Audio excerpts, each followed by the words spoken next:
الحمد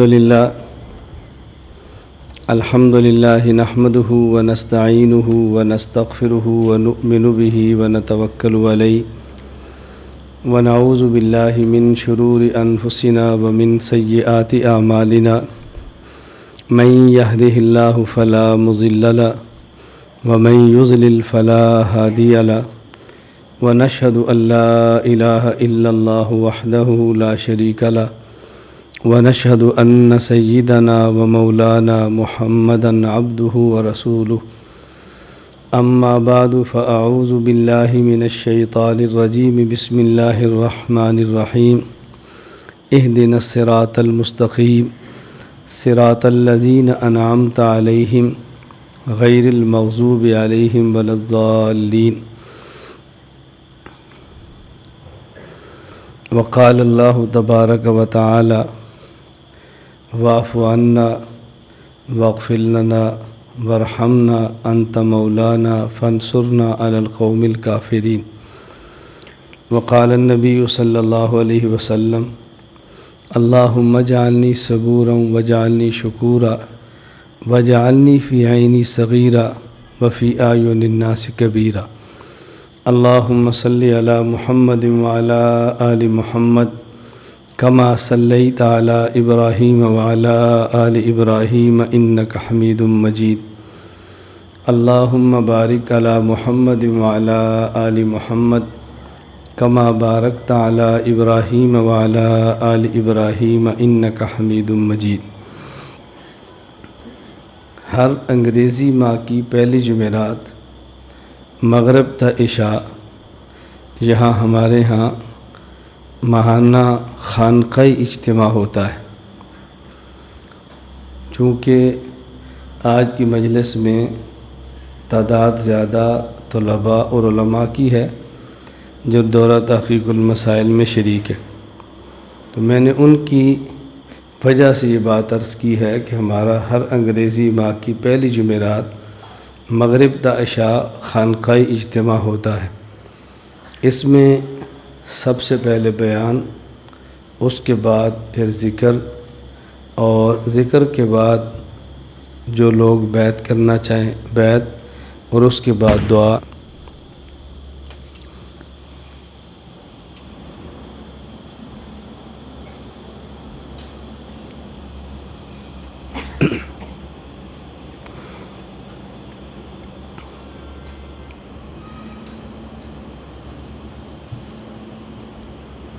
ماہانہ خانقائی اجتماع یہ ہر انگریزی ماہ کی پہلی جمعرات ہوتا ہے۔ اس میں سب سے پہلے بیان، اور پھر ذکر، پھر بیعت، پھر دعا، پھر مصافحہ، اور اس کے بعد کھانے کے بعد عشاء کی نماز۔ یہ تھوڑے وقت میں سارے امور ہم نمٹانے کی کوشش کرتے ہیں۔ مدارس کے اندر خانقاہوں کا وجود یہ از حد ضروری ہے، اور خانقاہوں کے ساتھ علمی درسگاہ یہ بھی از حد ضروری ہے۔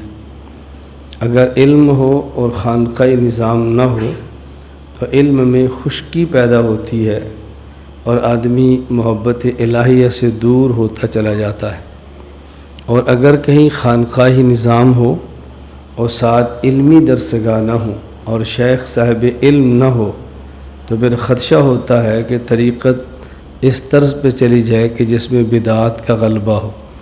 تو یہ دو چیزیں اکٹھی چلانی بے حد ضروری ہے۔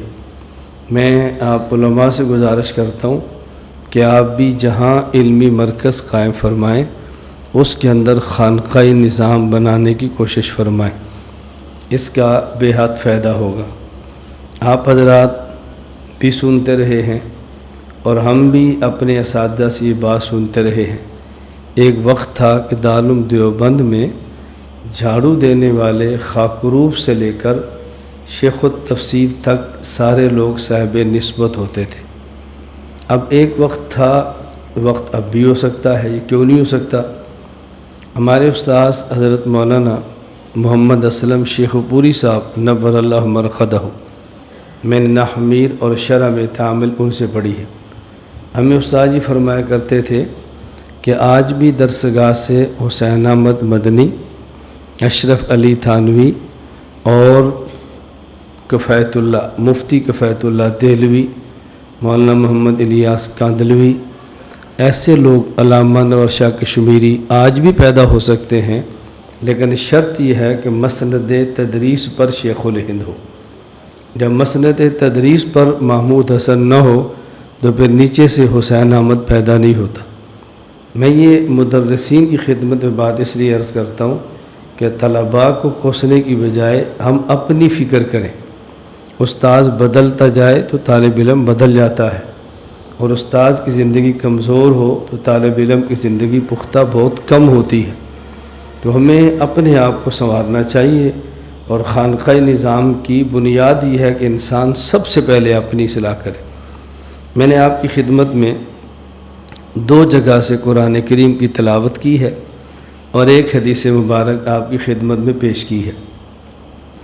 اللہ رب العزت سے ہم سورۃ الفاتحہ میں 2 چیزیں مانگتے ہیں۔ نمبر 1 ایاک نستعین، اور نمبر 2 اہدنا الصراط المستقیم۔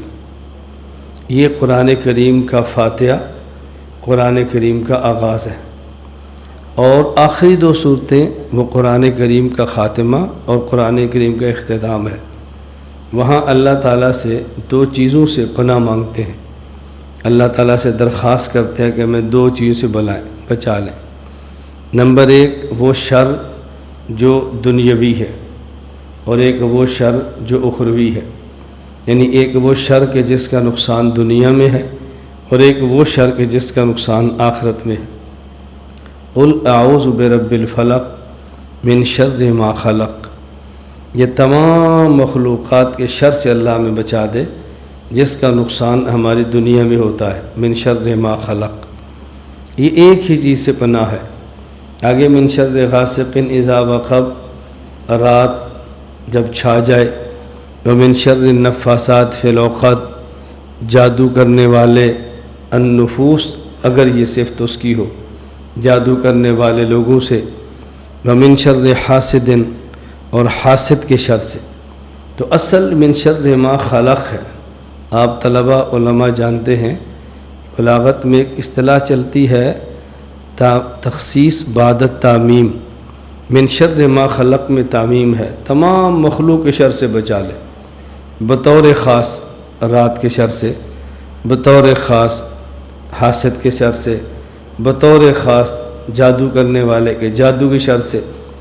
جس طرح آپ سفر پہ جائیں تو والد، والدہ، استاذ ہدایات دیتے ہیں کہ بیٹا راستے میں اپنا بہت خیال رکھنا، بہت خیال رکھنا، خاص طور پہ جس کو نہیں جانتے اس کی چیز استعمال نہ کرنا، خاص طور پہ جس کو نہیں جانتے تو اس کے ساتھ کھانے پینے میں اشتراک نہ کرنا، خاص طور پہ جب کسی کو نہیں جانتے تو اپنے موبائل سے اس کو فون نہ کرنے دینا۔ اب پہلے بات کیا کی دی؟ اپنا خیال رکھنا، اور پھر خاص خاص چیزیں بتا دی۔ من شر ما خلق، مخلوقات کے شر سے بچا دے، پھر کچھ خاص خاص چیزیں بتائیں جو بڑی اہم تھی۔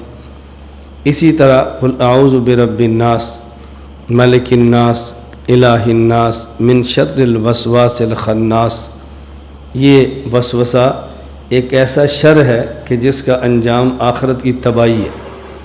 تو فاتحہ میں 2 چیزیں اللہ سے مانگتے ہیں، اور خاتمہ میں 2 چیزوں سے پناہ مانگتے ہیں۔ جو 2 چیزیں مانگتے ہیں ان کو خیر کہتے ہیں، اور جو 2 چیزوں سے پناہ مانگتے ہیں انہیں شر کہتے ہیں۔ تو قرآن کریم کا فاتحہ، قرآن کریم کا خاتمہ، قرآن کریم کی ابتدا اور قرآن کریم کی انتہا۔ اب دیکھو خلاصہ کیا ہے کہ خیر کو حاصل کرنا ہے اور شر سے بچنا ہے۔ تو سورۃ الفاتحہ میں 2 ہی چیزیں مانگی ہیں، الحمدللہ رب العالمین، الرحمن الرحیم، مالک یوم الدین، ایاک نعبد۔ ابھی کچھ نہیں مانگا، ابھی تعریفیں ہو رہی ہیں، اللہ کی عظمت بیان کر رہے ہیں۔ اب مانگا ایاک نستعین، اے اللہ ہمیں ہماری مدد فرما، ہم بہت کمزور ہیں، ہماری مدد فرما۔ اور پھر اہدنا الصراط المستقیم، اللہ ہم کو صراط مستقیم پر چلا۔ تو یہ اللہ سے 2 چیزیں مانگی ہیں۔ پورے دین کا خلاصہ یہی دو چیزیں ہیں، ایک خیر اور ایک شر۔ خیر حاصل کرو اور شر سے بچو۔ ما